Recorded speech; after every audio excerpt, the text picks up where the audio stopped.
Alright, welcome along to a new video and the first big one of 2025. Let's get this new year started great.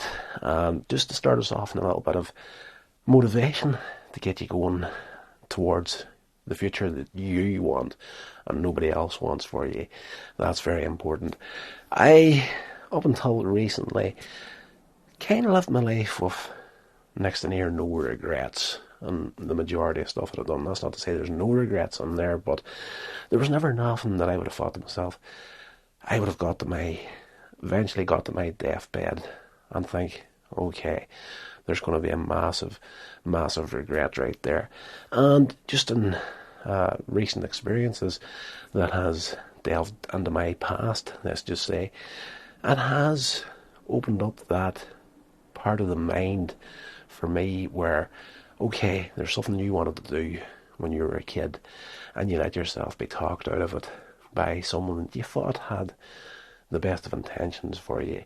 The career for me would have been science, some sort of science. I was very, very interested in science as a kid growing up, and I spent a lot of time with it, through, and, this is going to get into weird places for a lot of people, but, people that get into science tend to get into it through interests like TV and movies, science fiction, that sort of stuff. Just you look back through the history of television and movies alone, like you've got Star Wars, you've got Star Trek, you've got all that sort of stuff, all science in there. If you grew up in the 80s like I did, you had a lot of stuff on there. It was very science-based as far as even kids shows you would watch on TV. You had Jerry Anderson shows such as Thunderbirds, good example. Space 1999, probably another good example, like a science-based show. There was always something there in those sorts of shows that would influence a kid growing up. And a lot of people that are actually in that career right now would probably just back all that up. How did you get into science? Why did you want to become a scientist in the first place? And somebody will probably tell you, okay, well, I grew up watching Star Trek, the original series.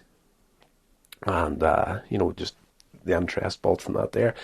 And when we got to school age, we started to get really interested in it. And that's the way I went as well. So that was a possible career for me. I was in my first couple of years in high school, and I was thinking, this is what I want to do. And I was very good at it. It was probably one of my best subjects throughout high school. But I made the mistake of, telling people what I was interested in, what I wanted to do. And this isn't to say it was teachers or anything, but you did have the odd teacher in my school environment at that stage that were very hyper-religious, and there was just subjects that they would have pointed you towards more than science. And you would have had people telling you that, science is bad, and that sort of thing. And this is going to, I've covered this before in prior videos, but this is going to be the big regret for me whenever I do eventually hit my deathbed, is the fact that I let myself be sidetracked from what I wanted to do with my life as a kid growing up. And there's a few influences in my life back then that I would have, if they told me that they could tell me anything, and I would have believed it as a kid, because first of all, this guy or these people are from a religious background. They've got my best intentions at heart, essentially. So they could have told me anything, and as a kid, I would have believed it. And these guys, whenever they heard that, okay, this kid wants to be a scientist. Whenever he leaves school, goes into further education, learns science. We can't let this happen. Like, science bad and whatnot, And again, it all comes from like the pop culture interest that I had growing up. Another big example, X-Men. I keep this jacket here, the Wolverine jacket, just as a FU to those people if they come across any of the videos I make at the moment, because this was a big, throughout the 90s, whenever I was in high school, the X-Men cartoon and related comic book at that point was a big source of heartache for these people, let's just say, because, X-Men, mutants, bad, the X-Men storyline and history has all to do with evolution, evolution, or whatever you want to say it. Of course, evolution is bad, so you had these guys like just yep. If you're interested in science, you're going to go to hell and whatnot. I took this all on as a kid and let myself be sidetracked from that interest that I had. And eventually, when I left school, completely directionless, got into the real world. The stuff that I was doing as far as further education went wasn't something that I had in my heart to do. It was something that, become a joiner because it's a trade. There's always good money in trades. But I'm not interested in being a joiner and whatnot. I'm interested in science and whatnot. But, you can't go to do science because science is evil. Joinery isn't evil. Jesus was a carpenter, for goodness sake. Go do that. Forget about the science. But then you look at these guys, whenever from an adult perspective, looking back at these guys back in the 90s, 80s and 90s, that all science is bad and whatnot. Bad health comes around, whether it be for themselves, their family, their partners, doesn't matter what it is. As soon as bad health comes around, science all of a sudden is good. They're straight to the first doctor. They're taking whatever they need to take to help themselves get better. So, there's a lot of arrogance and ignorance in people like that are going to try and stop you from doing what you want to do, because essentially at the end of the day, they don't agree with it. So for me now, 45 years old, going to be 46 shortly, I have wasted the better part of 30 years at this point since leaving school in a job, work environment that I haven't been happy in since day one. And it has all to do with my own stupidity at the end of the day for having listened to these guys. And again, I listened to them because the society that I grew up in told me that people like this should be 100% believed because they are good people, air quotes.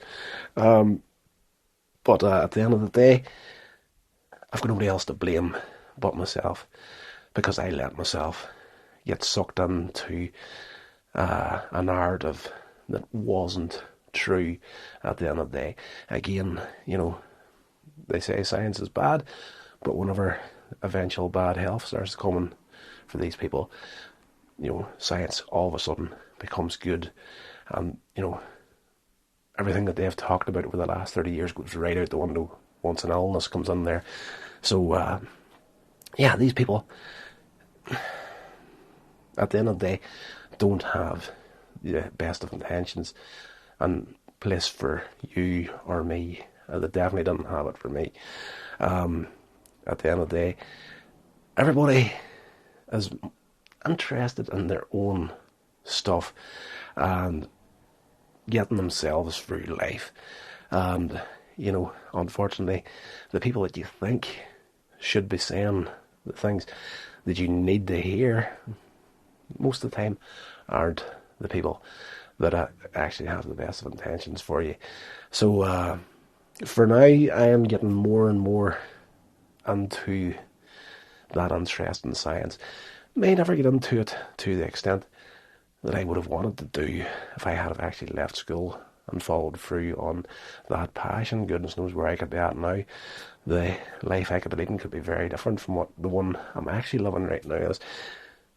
But I'm going to pursue that interest a little bit more, whether it be just, getting in there and reading some books and articles in my spare time, and just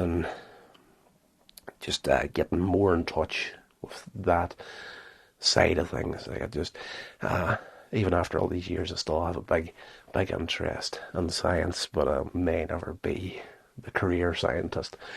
But I'm not going to feel guilty anymore about that kid that was interested in science. And my decision-making processes have changed a heck of a lot over the last couple of years because of that kid and the person I could have been. So that'll be another video for another time. Right, I'm going to finish this one off because I'm still getting over the flu. I'm trying my hardest not to start coughing while recording this video. So, yes, welcome to 2025, guys. We're going to get some brilliant story videos in here at some point. I've just been looking at the past quite a bit recently, and I'm going to delve into that a little bit more, and probably give you some ways of avoiding some of the, the holes I fall into in the past. I make the mistakes, so you don't have to. Right, that's going to do it. Stay safe. I'll talk to you in the next one.